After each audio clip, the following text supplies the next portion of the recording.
So from today onwards, we'll be linking our current issues with geography. तो पहला हमारा जो अनफॉर्चुनेट इंसिडेंट हुआ है, फ्लैश फ्लड्स हुई हैं धराली गांव के अंदर, और उसके साथ साथ हर्षिल गांव भी है, उसके एडजॉइनिंग एरियाज़ हैं, ऑन 5 अगस्त 2025। तो रीज़न देखते हैं हम, मेजर रीज़न क्या था उस फ्लैश फ्लड्स का। तो जो फ्लैश फ्लड्स हुई थी वो हुई थी क्लाउड बर्स्ट की वजह से। धराली से ऊपर जो एरियाज़ हैं, माउंटेन्स हैं, हिल्स हैं, उसमें क्लाउड बर्स्ट हुआ था। क्लाउड बर्स्ट सिंपली क्या होता है कि एक हाईली और इंटेंस रेनफॉल होता है, प्लस साथ के साथ ये लोकलाइज्ड, यानी कि एक पर्टिकुलर एरिया के अंदर मोर देन 100 mm और like more than 10 centimetre of rainfall एक घंटे के अंदर विद इन 1 आवर। तो कुल मिला के 10 सेंटीमीटर मोटी बरसात हो जाए, यानी कि एक घंटे में इतनी बरसात हुई कि 10 सेंटीमीटर ऊंचा पानी उठ गया, तो उस रेन को क्लाउड बर्स्ट बोल देते हैं। ये सिंपली वैसा नहीं है जैसे कि कोई बादल हो गया और फट गया और बरसात हो गई। इसमें एटमॉस्फेरिक कंडीशंस आ जाती हैं। ये इसमें सडन रिलीज़ होता है एक्यूमुलेटेड मॉइस्चर का। मान लो किसी भी क्लाउड में कुछ क्वांटिटी मॉइस्चर की मान लो 10 बूंदें आ गई और कुछ एटमॉस्फेरिक कंडीशंस की चेंजेस हुई एकदम से सडन, तो उसकी वजह से जो रेनफॉल हो गया, और वो rainfall more than, as we have already seen, more than 10 centimetre हो गया विद इन 1 आवर के अंदर, तो उसको हम क्लाउड बर्स्ट बोल देते हैं। और जब ये टूट के गिरेगा जिस रीजन में, एक साथ पानी फैला देगा, वहाँ जो है, जो भी माउंटेन्स होंगे, जो भी रॉक्स होंगी, वो टूट के गिरेंगी और पानी के साथ मलबा बन के, डेब्रीज बन के नीचे आएंगी। तो धराली गांव के अंदर यही हुआ था। इसी के नीचे ये पूरा गांव दब गया और अभी भी रेस्क्यू काम चल रहा है। यहाँ काफ़ी लाइक लोग हैं उस मलबे के अंदर दबे हुए हैं। वीडियोस वायरल हुई हैं। I am sure you guys have seen these videos. अब इसके अलावा हम कुछ लोकेशन मार्क करेंगे जिससे हम देख सकते हैं कि ये धराली गांव कहाँ पे आता है। तो इसके पहले सबसे पहले हम शिमला मार्क करेंगे।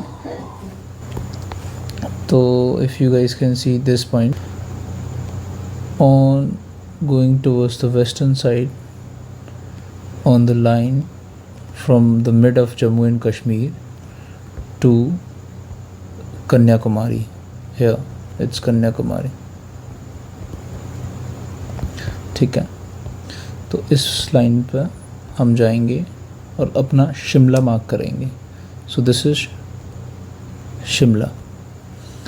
और इसी पॉइंट से नीचे जब जाएंगे तो हमारा आता है गंगोत्री। इट्स गंगोत्री।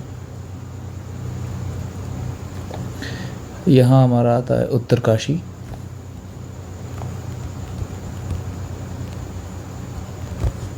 यहीं हमारा आता है केदारनाथ। यहाँ बद्रीनाथ पड़ता है। तो हम धराली गांव की लोकेशन देखते हैं।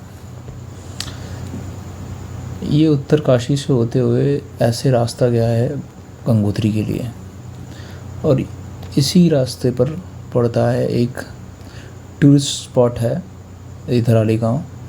ये रेड मार्क जो है वही धराली गांव की लोकेशन है।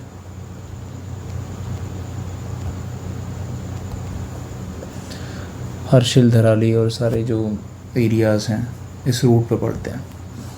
सो अब हम लोकेशन देख चुके हैं अपनी। शिमला मार्क करते हैं। शिमला के साथ साथ फिर हम गंगोत्री के साथ उत्तरकाशी और फिर ये केदारनाथ, ये बद्रीनाथ, बद्रीनाथ के पास भी जोशीमठ हुआ, वैली ऑफ फ्लावर्स, ये सारे लोकेशंस हैं आते हैं। ये we will be seeing when we will be dealing the locations in Uttarakhand. Next हम देखते हैं कि there are ongoing rescue works which are currently going on by the Indian Army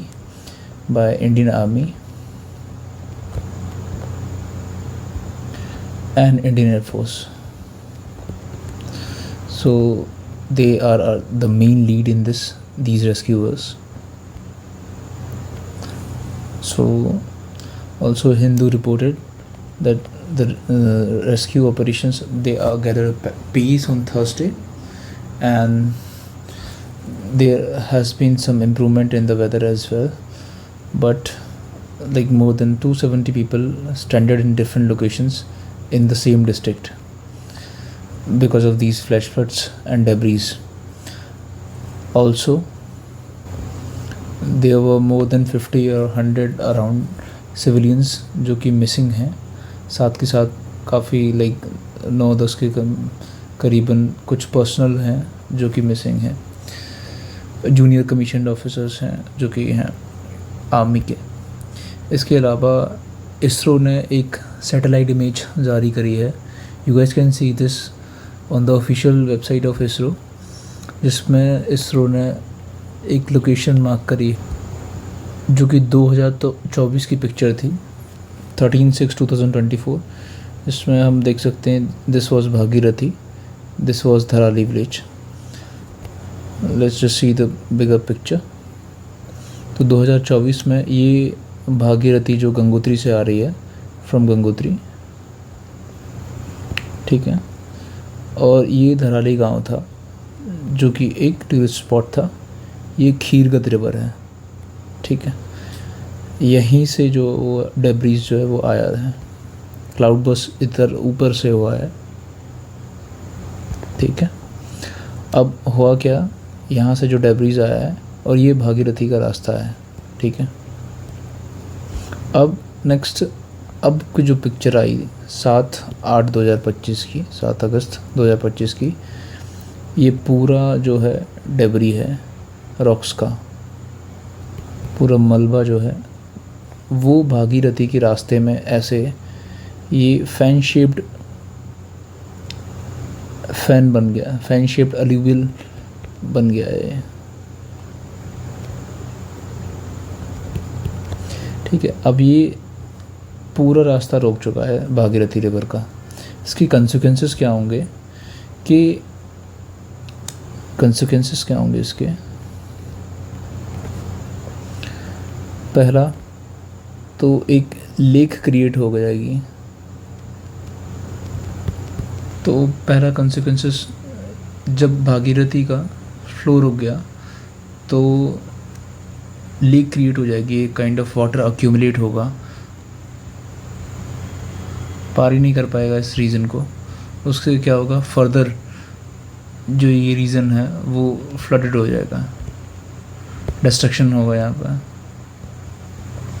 river का फ्लो रुक गया है तो उसके अलग कॉन्सिक्वेंसेस होंगे। इसके अलावा आईपीसीसी की एक 6th रिपोर्ट आई थी 2023 के अंदर, 6th रिपोर्ट। उसने कुछ चीज़ें बोली थी साउथ एशिया के लिए, जिसमें इंडिया भी आता है। उसने बोला था कि 2021 से लेके 2030 तक ये जो रीज़न है वो क्लाइमेटिक चेंजेस की वजह से सबसे ज़्यादा मोस्ट इम्पैक्टेड रहेगा। अब उसमें तुम्हारे क्लाउड बर्स्ट भी आ गया, उसमें फ्लैश फ्लड्स भी आ गया, उसमें फ्लड्स भी आ गया,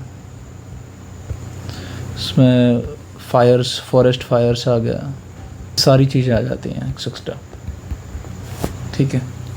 अब हमें कुछ चीज़ें जानने की ज़रूरत जो कि फ्यूचर पर्सपेक्टिव से की टेक अवेज मान लो आप इसको, और कुछ इन इंसिडेंट्स से हमें सीखना भी चाहिए। पहला तो क्या रीज़न्स रहे हैं, like cloud burst can not be controlled by us. हमारा बस नहीं चल सकता क्लाउड बर्स्ट को रोकने का, बट एक चीज़ है जिस पे हमारा बस चल सकता है कि हम उन रीजन्स में कंस्ट्रक्शन ना करें जहाँ पर ये क्लाउड बर्स्ट और फ्लैश फ्लड्स और फॉरेस्ट फायर्स वाले रीजन्स हैं वो मोर फ्रीक्वेंटली होते हैं। सो कंस्ट्रक्शन जो है वो सस्टेनेबल होना चाहिए। ये नहीं है आप कंस्ट्रक्शन करे जा रहे हो फॉरेस्ट को कट करके, जो कि अभी चल रहा है, तो उसको कंट्रोल करना चाहिए। सस्टेनेबल डेवलपमेंट करो आप। दूसरा, avoid river side areas for habitable purposes, सबसे ज़्यादा इम्पोर्टेंट है ये। नेक्स्ट हम देखते हैं कि हमें अफॉरेस्टेशन की बहुत ज़रूरत है। अच्छा, अफॉरेस्टेशन में क्या होता है कि हम ट्रीज़ लगाते हैं उस एरिया में जहाँ पे कुछ है नहीं, ठीक है, मतलब कुछ भी नहीं से हम उसको पूरा जंगल बनाते हैं, ठीक। तो हमें जंगल बनाने की ज़रूरत है। चौथा हम देखते हैं कि हमें डिफॉरेस्टेशन को कंट्रोल करना पड़ेगा। कंटिन्यूड डिफॉरेस्टेशन चल रहा है in the name of development, वो हमें रोकना पड़ेगा। सस्टेनेबल डेवलपमेंट अप्रोच जो है वो बहुत ज़रूरी है, ख़ासकर कि जो इतने लैंडस्लाइड प्रोन रीजन्स हैं, फ्लैश फ्लड्स वाले रीजन्स हैं, फ्लड्स वाले रीजन्स हैं, इन सब में। So that's it for the day. बाकी hope we should pray that all the people who are stuck in this debris, they should come out safely. Have a good day. Bye bye. Take care.